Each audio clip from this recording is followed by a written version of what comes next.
Bismillahirrahmanirrahim. Assalamu alaikum, my dear students. This is your maths teacher, Mrs. Anjum Basim. I hope you all are fine. I welcome you all to lecture number 5, class 7, unit 1, which is about the sets. And our today's topic is question number 5 of exercise 1E.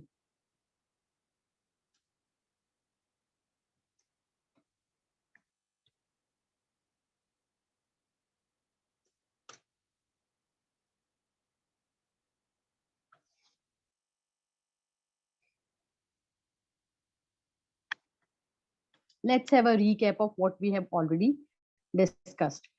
We have discussed the set representation in three forms: set builder, tabular, and descriptive form. We have discussed the cardinal number of the sets, which means how many elements are there in a set. We have discussed the concept of square and cube numbers. We have discussed the concept of square root by two methods, the one prime factorization and the other division method. We have seen the Pythagoras triplets and in one of our questions, and we have discussed the Pythagoras theorem as well, and we have seen how it is applied. And we have seen the increasing powers of the numbers.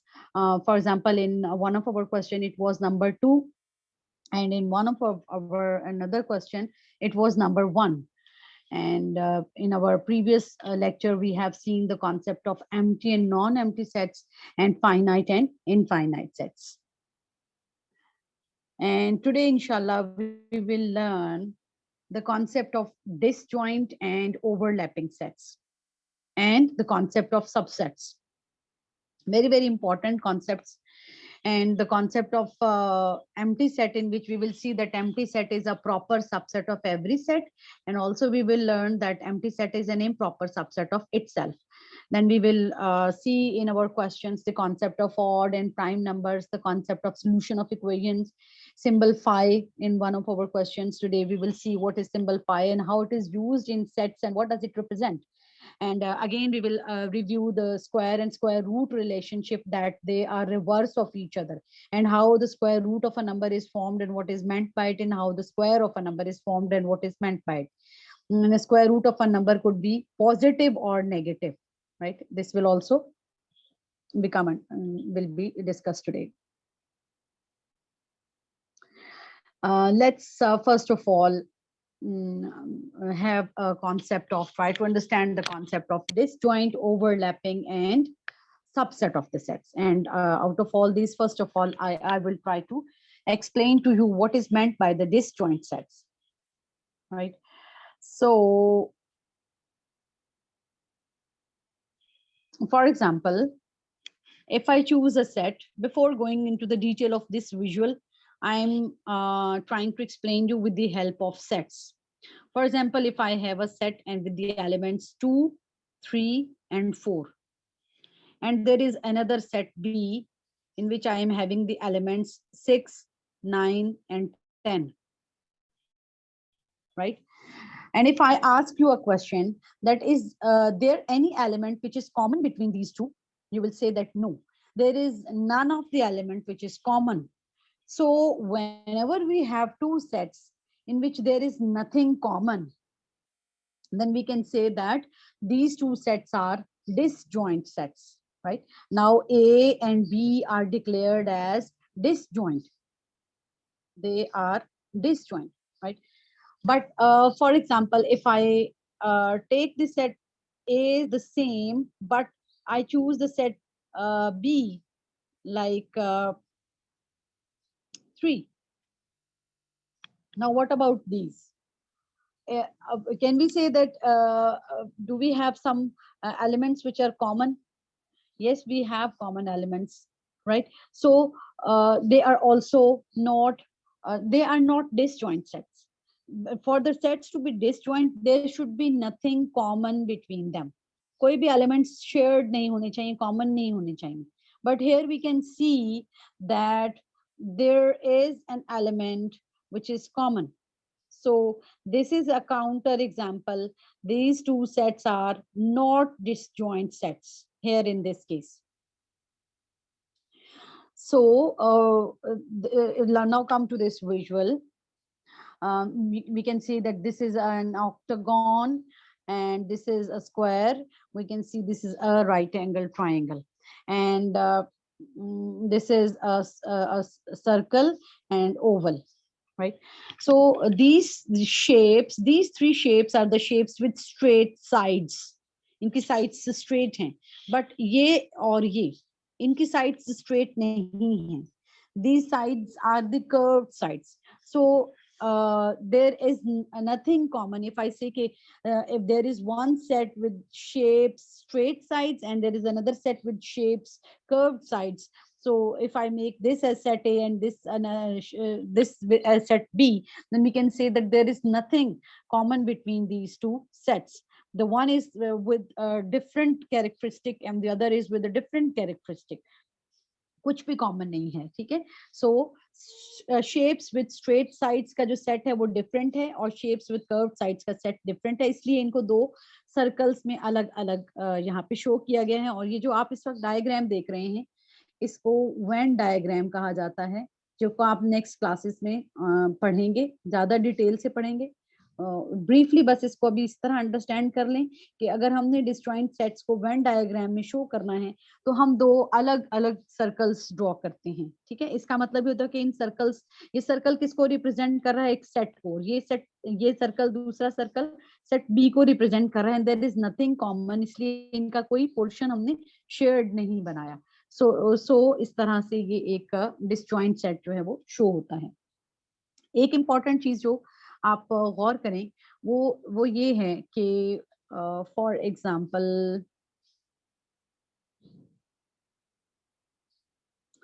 मैं एक set लेती हूं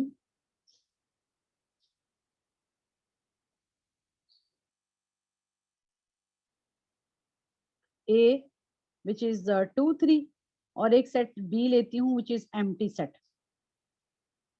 तो empty set जो है वो अब empty set में और इस सेट A में अगर अब हमें ये देखना है कि क्या इन सेट्स में कुछ कॉमन है, तो 2 3 एंड नथिंग. सेट A में क्या है 2 3 एंड नथिंग और B में क्या है नथिंग.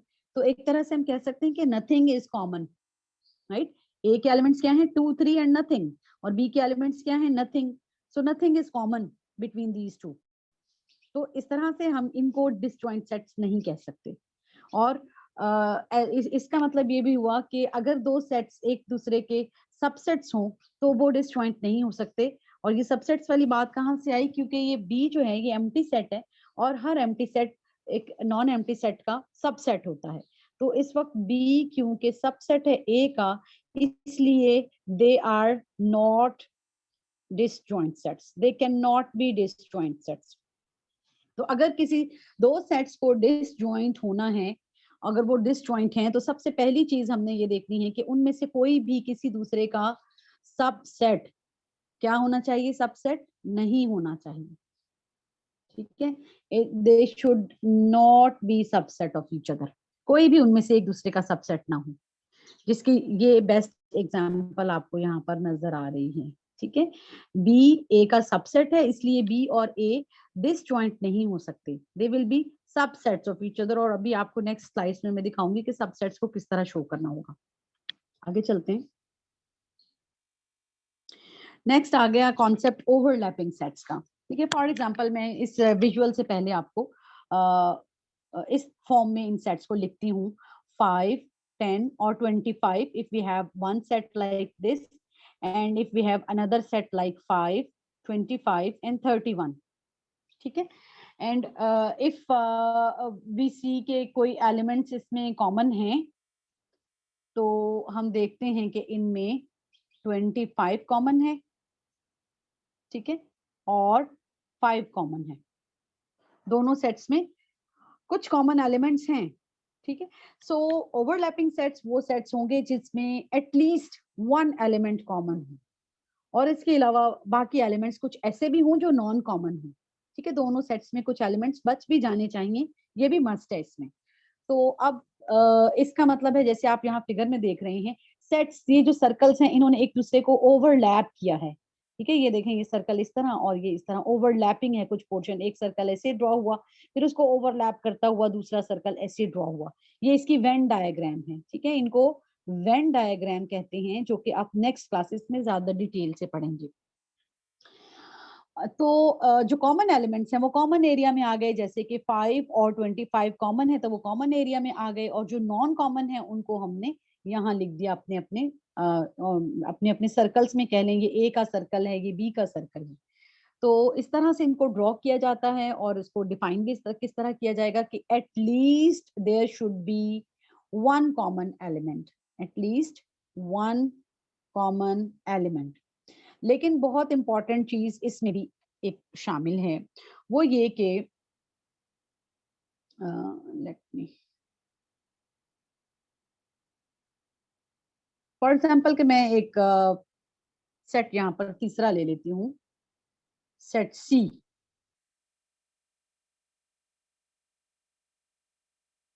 एम्प्टी सेट, ठीक है, और एक सेट डी ले लेती हूँ। चलें अभी सेट सी के साथ करते हैं। सेट सी जो है, अब अगर मैं सी और बी को देखूं, इन दो सेट्स का देखूं तो, और ये पूछूं कि क्या सेट बी और सी ओवरलैपिंग सेट्स हैं, ठीक है, तो हमें ये देखना होगा कि क्या इनमें कुछ कॉमन है। तो हम ये कहेंगे कि सेट बी के एलिमेंट्स हैं 5, 25, 31 एंड नथिंग, एंड सेट सी के एलिमेंट्स हैं नथिंग। तो हमें बज़ाहिर ऐसे लगता है कि नथिंग जो है वो कॉमन है दोनों में, तो एटलीस्ट एक एलिमेंट कॉमन है, ठीक है, बज़ाहिर ऐसे लगता है। लेकिन क्या हुआ कि ये सेट सी क्योंकि एम्प्टी सेट है, और एम्प्टी सेट हर सेट का सबसेट होता है। C is a subset of B. तो जब एक सेट सबसेट होगा दूसरे का, तो फिर वो ओवरलैपिंग सेट नहीं हो सकता, ठीक है। वो सेट पूरे का पूरा उस सेट के अंदर मौजूद है। जो सबसेट है उसकी ये वेन डायग्राम होगी, जैसे अभी नेक्स्ट विजुअल में आएगा। तो जब एक सेट सबसेट होता है तो वो ओवरलैपिंग नहीं होगा। तो इसलिए हमें ये देखना होगा कि अगर हमें सबसेट किसी भी दो सेट्स को ओवरलैपिंग चेक करना है कि वो ओवरलैपिंग है या नहीं, तो सबसे पहले हम ये देखेंगे कि क्या वो सबसेट तो नहीं है एक दूसरे के। They should not be subsets, फिर वो ओवरलैपिंग हो सकते हैं। इफ दे आर सबसेट्स तो फिर वो ओवरलैपिंग नहीं होंगे। इफ दे आर सबसेट्स तो वो डिसजॉइंट भी नहीं होंगे, जैसे पिछले विजुअल में मैंने आपको बताया। तो सबसेट्स को पहले क्लियर आउट कर लें, क्या वो एक दूसरे के सबसेट्स तो नहीं है, ए बी का या बी ए का, कोई भी दोनों में से एक दूसरे का सबसेट नहीं होना चाहिए। फिर वो डिसजॉइंट भी हो सकता है और ओवरलैपिंग भी हो सकता है, ठीक है। फॉर एग्जांपल एक और मैं अगर यहाँ पर ले लूं सेट, फॉर एग्जांपल 5 ले लूं, ठीक है, 5 सेट ले लूं, और अब मैं अगर देखूं कि ए और डी क्या ये ओवरलैपिंग है, तो आपको बज़ाहिर आपको लगता है कि there is one, at least one element common. 5 और 5 कॉमन है, ठीक है, और ये जो 25 है ये अब कॉमन नहीं है, ठीक है। तो 5 और 5 कॉमन है, ए और डी में 5 और 5 कॉमन है। तो आपको लगता होगा कि at least a one element common हो गया तो डेफिनेशन कंप्लीट हो गई। No, it's not like that. इस डेफिनेशन से पहले आपको सबसेट की क्राइटेरिया को देखना होगा कि क्या डी ए का या ए डी का सबसेट तो नहीं। तो डी क्योंकि सबसेट है ए का, इसलिए ये ओवरलैपिंग डिक्लेयर नहीं होंगे, बल्कि ये डिक्लेयर होंगे। ये डी इस तरह लिख सकते हैं हम, और ए इस तरह लिख सकते हैं, ठीक है। ये एक दूसरे के सबसेट्स हैं। तो सबसेट्स की ये वेन डायग्राम होगी इस तरह, और इस तरह आप इनके सेट्स के नाम भी लिख सकते हैं, चाहे तो एलिमेंट्स भी लिख सकते हैं। तो अगर सबसेट्स हैं तो ओवरलैपिंग नहीं होंगे, हाँ उसके अलावा अगर सबसेट्स नहीं है तो ओवरलैपिंग हो सकते हैं। चलिए जी नेक्स्ट देखते हैं।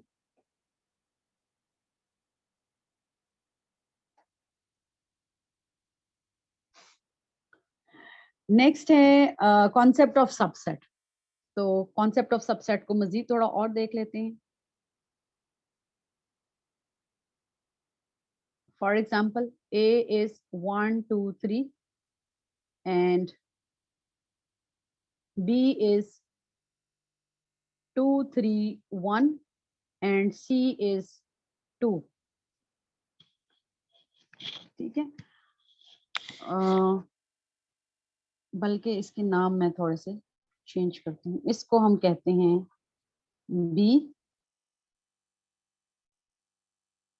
और इसको कह देते हैं C। Now let's compare A and B first. For example,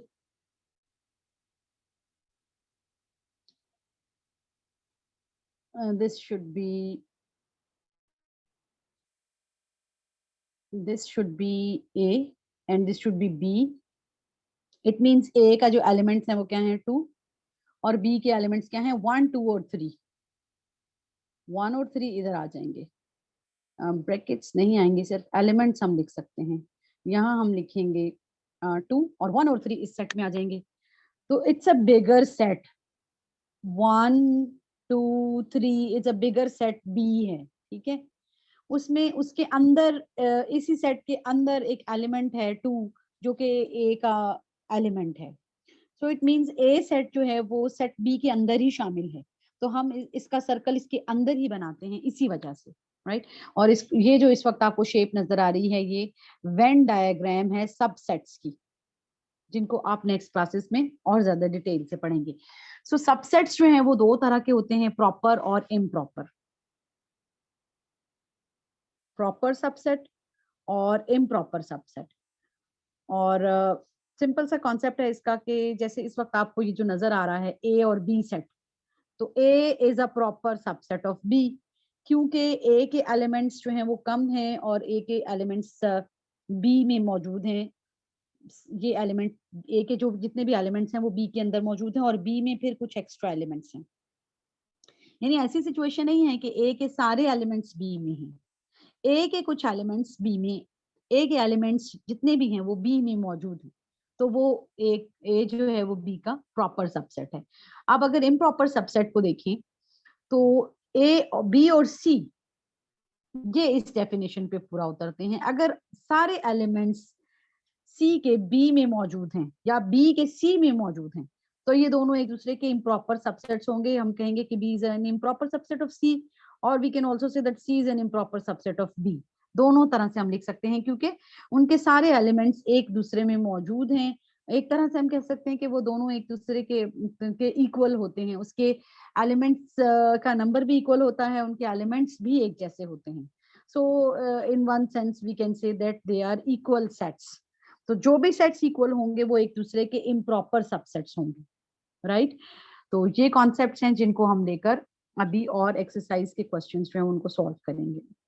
अब आते हैं इक्वल और इक्वलेंट सेट्स की तरफ.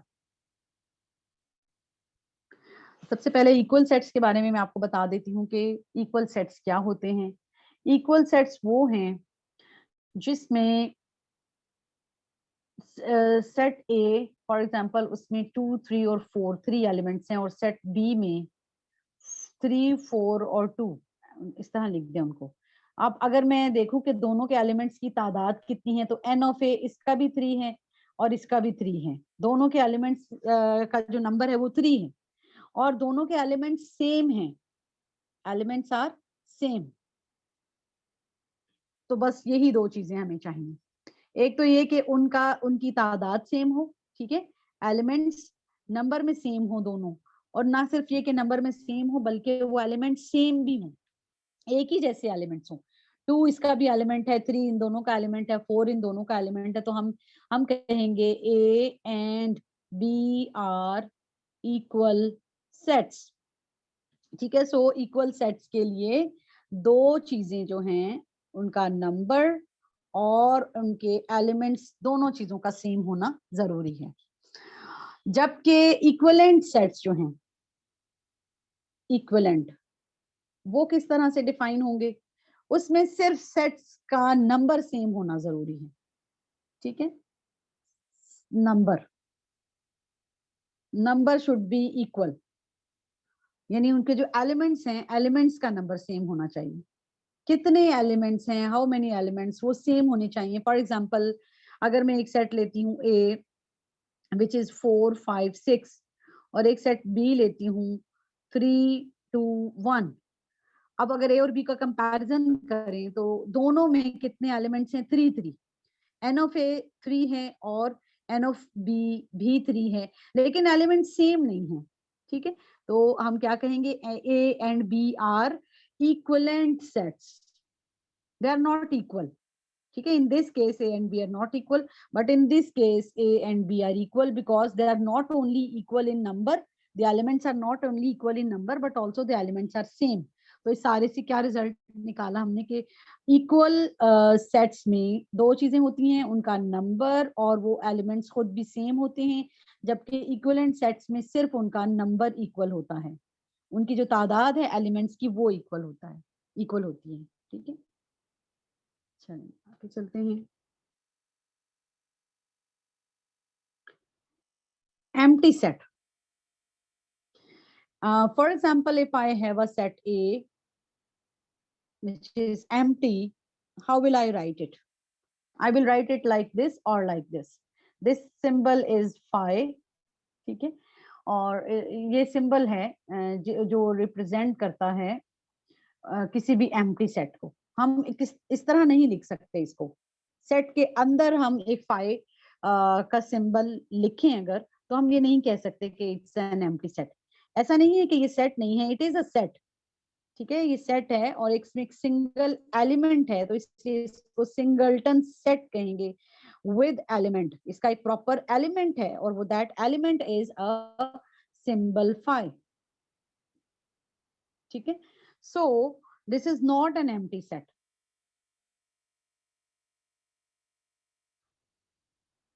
This is not an empty, it has a single element.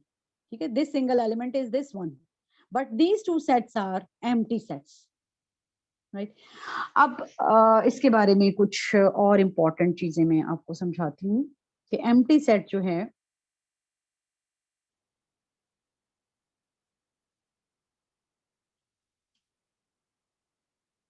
okay.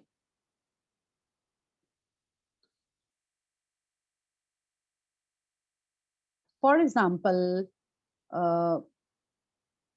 I write A is equal to 9, 10 and B is equal to 5.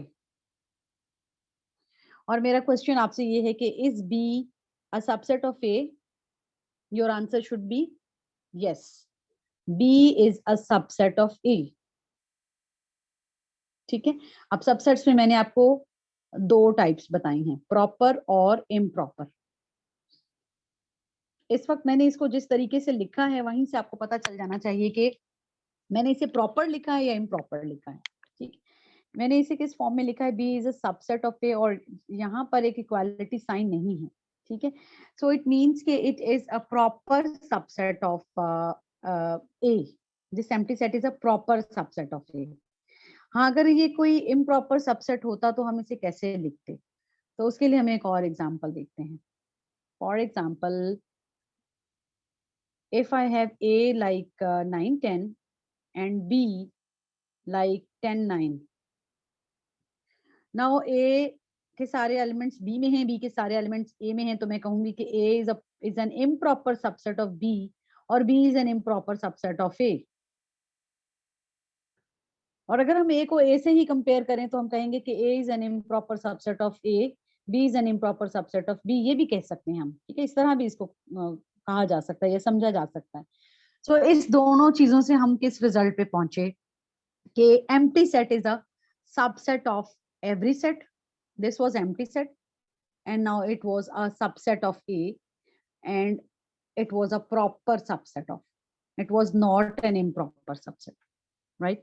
And here in this example, every set is a subset of itself.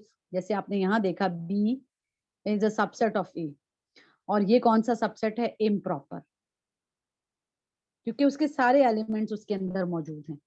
तो जब सारे elements एक set के दूसरे element में मौजूद होते हैं तो वो उसका इम्प्रॉपर सबसेट होगा. तो इस तरह ये डिफरेंस है प्रॉपर और इम्प्रॉपर सबसेट में. आगे चलते हैं.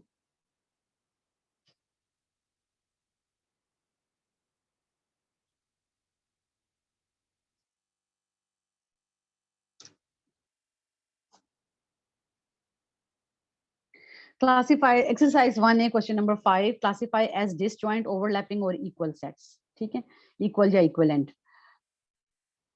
तो चलिए इसको सॉल्व करते हैं. ऑड नंबर्स का सेट कौन सा होता है, 1, 3, 5, 7, 9. The numbers which are not divisible by 2, और प्राइम नंबर्स कौन से हैं जिसके सिर्फ 2 ही डिविजर्स होते हैं, ठीक है। अब इसमें 9 नहीं आएगा क्योंकि उसके ज्यादा डिविजर्स हैं। तो अब आप देखें कि इसमें कुछ एलिमेंट्स जो हैं वो कॉमन हैं, ठीक है। 3 5 7 3 5 7 आगे कुछ और इस तरह एलिमेंट्स जो हैं वो कॉमन होंगे, कुछ कॉमन होंगे। इससे पहले हम ये देख लेंगे कि क्या ये एक दूसरे के सबसेट्स तो नहीं है, नहीं, they are not subsets, few elements are common, ठीक है। सो इसलिए ए और बी एक दूसरे के ओवरलैपिंग सेट्स होंगे। तो इसका आंसर हम किस तरह लिखेंगे, A and B are overlapping.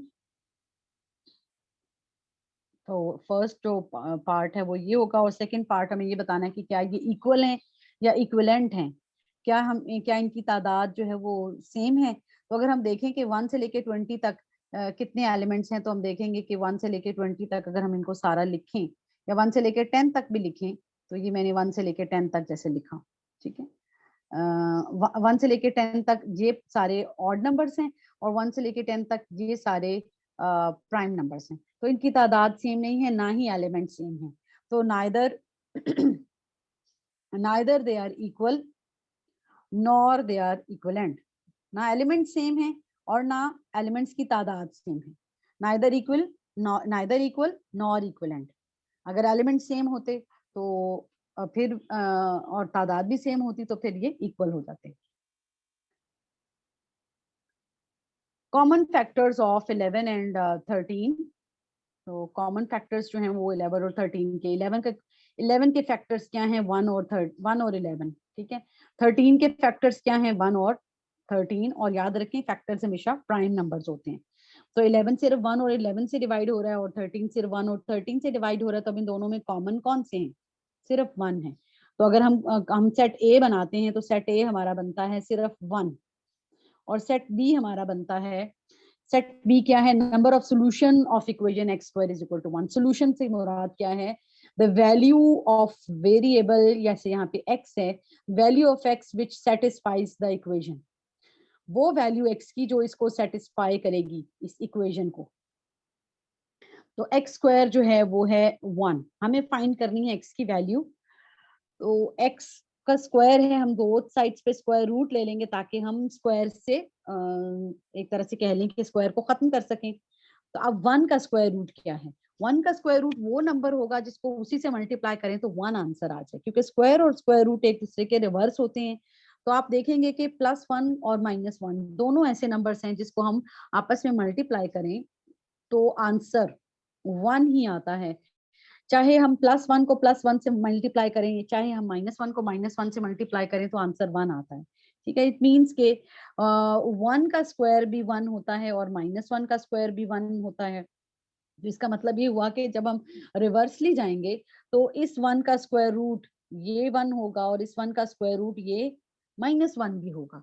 इसी वजह से +-1 दोनों नंबर इसमें शामिल हैं। तो सेट बी के जब हम एलिमेंट्स बनाएंगे तो वो हमारे क्या बनेंगे, 1 and -1। These two numbers are the solution set of this equation या values of the x which satisfy this equation, right? अब हम इन दोनों का कंपैरिजन करेंगे, क्या इनमें से एक कोई भी एक दूसरे का सबसेट है। yes, a is a subset of b। अगर सबसेट हो गया तो फिर ये ना तो हो सकते हैं डिसजॉइंट और ना ही हो सकते हैं ओवरलैपिंग। सो इसका आंसर हम क्या लिखेंगे, नाइदर डिसजॉइंट नॉर, यानी ना तो डिसजॉइंट है नॉर ओवरलैपिंग। एक पार्ट तो इसका ये बनेगा, और दूसरा पार्ट आंसर का इक्वल और इक्विवेलेंट। तो क्या इनके तादाद सेम है, इसके एलिमेंट्स कितने हैं 1, इसके एलिमेंट्स कितने हैं 2, और वो सेम भी नहीं है। सो सेकेंड जो इसका पार्ट बनेगा इस आंसर का, वो हम इस तरह लिखेंगे, नाइदर इक्वल नॉर इक्विवेलेंट। ठीक है, आपने ये सारा काम रफ वर्क में करना है, और आंसर जो लिखना है नीट पे वो यहाँ से लिखना है, ठीक है। ये सब कुछ आपने वर्किंग के कॉलम में लिखना है। नेक्स्ट, सेट ए का एक एलिमेंट है, सिंगलटन सेट हमसे कहेंगे, set with the single element, और इस सेट में नो एलिमेंट, ठीक है। तो every set is a every empty set is a subset of itself. तो सबसेट हो गया ना, B सबसेट हो गया A का. तो अगर सबसेट होता है तो फिर ना तो डिसजॉइंट होता है और ना ही ओवरलैपिंग होता है. Neither disjoint nor ओवरलैपिंग, क्योंकि मैं आपको ये डिटेल से समझा चुकी हूँ कि जो सबसेट, सबसे पहले हम यही देखते हैं कि क्या सेट एक दूसरे का सबसेट तो नहीं है. तो यहाँ पे ये सबसेट है, इसलिए ये ना डिसजॉइंट है ना ये ओवरलैपिंग है. इसके ए के एलिमेंट्स की तादाद 1 है और बी के एलिमेंट्स की तादाद 0 है. तो नाइदर इक्वल नॉर इक्विवेलेंट. ठीक है, अगर उनके एलिमेंट्स का नंबर सेम नहीं है तो वो कुछ भी नहीं है, ना वो इक्विवेलेंट है ना वो इक्वल है. That's it. And last part, A set में कुछ सिंबल्स हैं, अल्फा, बीटा, गैमा, ईटा और एप्सिलॉन. ठीक है, ये इसको गैमा कहते हैं और इसको ईटा कहते हैं, इसको एप्सिलॉन कहते हैं. ये सिंबल्स हैं जो मैथमेटिक्स में यूज होते हैं.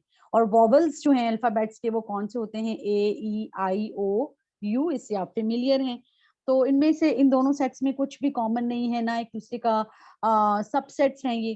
तो सबसे पहले तुम्हें ये देखना है कि सबसेट्स तो नहीं है. No, they are not subsets, right? Not subsets. इसलिए इनका चांस है कि इनमें से कोई एक दूसरे के डिसजॉइंट की ओवरलैपिंग हो. तो ओवरलैपिंग के लिए ये देखेंगे कि क्या इनमें कुछ कॉमन है. No, nothing common. Nothing common है तो इसलिए ओवरलैपिंग तो नहीं हो सकते. हाँ, अगर इनमें कुछ भी कॉमन नहीं है तो फिर ये डिसजॉइंट है. तो इसका आंसर हम क्या लिखेंगे? डिसजॉइंट. क्यों डिसजॉइंट है? क्योंकि देयर इज नथिंग कॉमन. और इनके एलिमेंट्स कितने हैं? इसके भी 5 एलिमेंट्स हैं, इसके भी 5 एलिमेंट्स हैं और सेम नहीं है. ठीक है, अगर सेम होते तो इक्वल होते, और बस सेम नहीं है तो सिर्फ इक्विवेलेंट है. सिर्फ उनकी तादाद सेम है, सिर्फ उनका नंबर सेम है, 5 5, इसलिए इक्विवेलेंट सेट्स हैं, right? So that was the last part and this is your homework. You have to solve all these parts on your neat copy and send on my personal WhatsApp, right? And have a lot of practice of all these concepts. Thank you, class. Allah Hafiz. Have a nice day.